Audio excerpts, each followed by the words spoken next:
Aerial footage captured a shark gnawing on the corpse of a sperm whale that died after it was stranded.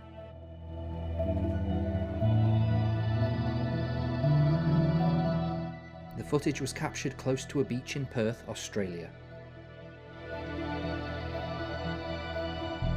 The whale had been beached in shallow waters, prompting a temporary beach closure.